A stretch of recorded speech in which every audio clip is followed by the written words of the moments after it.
ভিডিওটিতে ক্লিক করার জন্য আপনাদেরকে জানাই অসংখ্য অসংখ্য ধন্যবাদ। আপনারা দেখছেন আপনাদের প্রিয় YouTube channel West Bengal DA salary. West বেঙ্গলের ডিএর আপডেট এবং বেতন বৃদ্ধির আপডেট প্রত্যেক দিনের জন্য পাবেন, তাই অবশ্যই চ্যানেলের সাথে থাকুন, চ্যানেলটিকে সাবস্ক্রাইব করে রাখুন পরবর্তী লেটেস্ট আপডেট পাওয়ার জন্য। এর আগের ভিডিওগুলো দেখলেই বুঝতে পারবেন প্রতিদিন বিভিন্ন রকমের আর্টিকেলে যখনই কিন্তু বেরোয় তখনই কিন্তু আপনাদেরকে ভিডিওর মাধ্যমে জানানো হয়, তাই চ্যানেলটিকে ফলো করে রাখুন। এখানে বলা হয়েছে রাজ্য ডিএতে নবান্নের ছুটি তালিকা দেখে মহার্ঘ ভাতা নিয়ে কিন্তু একই বললেন সরকারি কর্মচারীরা।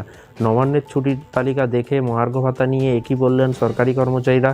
এখানে বলা হয়েছে 2025 সালে ছুটির তালিকা প্রকাশ করেছে রাজ্য সরকার, কিন্তু সেই ছুটির তালিকা নিয়ে ডিএ বা মহার্ঘ ভাতার ইস্যুতে রাজ্য সরকারকে তীব্র সমালোচনা করল রাজ্যের সরকারি কর্মচারীরা। এরই পাশাপাশি বলা হয়েছে রাজ্য সরকার 2025 সালে ছুটির তালিকা কিন্তু প্রকাশ করেছে, নবান্ন একগুচ্ছ ছুটি দিয়েছে। সেই ছুটি দেওয়ার ফলে কিন্তু কি বলেছে সরকারি কর্মচারীরা, চলুন দেখে নেওয়া যাক। নবান্ন থেকে ছুটি প্রকাশিত ছুটির তালিকা দুর্গাপুজো থেকে লক্ষ্মী পূজার লম্বা ছুটি কিন্তু দেওয়া হয়েছে এবং কালী পূজা, ভাইফোঁটা আর ছট পুজোর লম্বা ছুটি দেওয়া হয়েছে।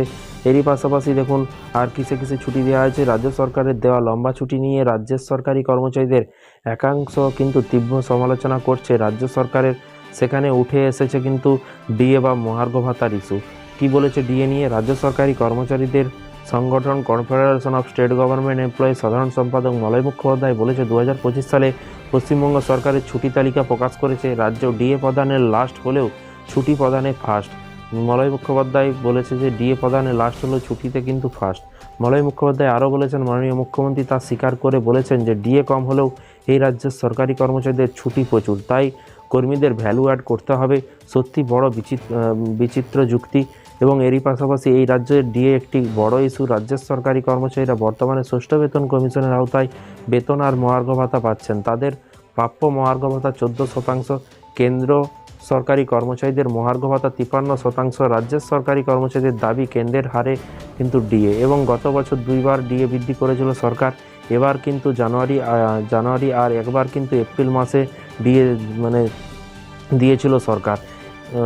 তারপরে দেখুন পশ্চিমবঙ্গ রাজ্য সরকারি কর্মচারীদের সঙ্গে কেন্দ্রীয় সরকারি কর্মচারীদের ডিএর ফারাক দাঁড়িয়ে 39%। একাধিক রিপোর্ট অনুযায়ী কিন্তু 2025 সালে জানুয়ারি থেকে কেন্দ্রীয় সরকারি কর্মচারীদের আরও এক দফায় কিন্তু ডিএ বাড়তে পারে বলে কিন্তু মনে করা হচ্ছে। পশ্চিমবঙ্গ সরকারি কর্মচারীদের ডিএ কি জানুয়ারিতেই বাড়বে? এই প্রশ্নের উত্তর খুঁজছে রাজ্য সরকারি কর্মচারীরা। জানুয়ারি মাসে সুপ্রিম কোর্টে উঠতে পারে ডিএ মামলা এবং 7ই জানুয়ারির ডিএ মামলা শুনানি আছে, সেটা দেখার পালা। তো দেখা যাক কি হয়, শুনানিতে কি ফল প্রকাশ হয়, তারপরেই কিন্তু আমাদেরকে জানানো হবে। তাই চ্যানেলটিকে সাবস্ক্রাইব করে রাখুন সংগ্রামী যৌথ মঞ্চের লেটেস্ট আপডেট এবং বিভিন্ন রকমের রাজ্য সরকারি কর্মচারীদের আপডেট পেতে চ্যানেলটিকে ফলো করে রাখুন পরবর্তী লেটেস্ট আপডেট পাওয়ার জন্য। ভালো থাকবেন, সুস্থ থাকবেন এবং নিজের খেয়াল রাখবেন। Thank you.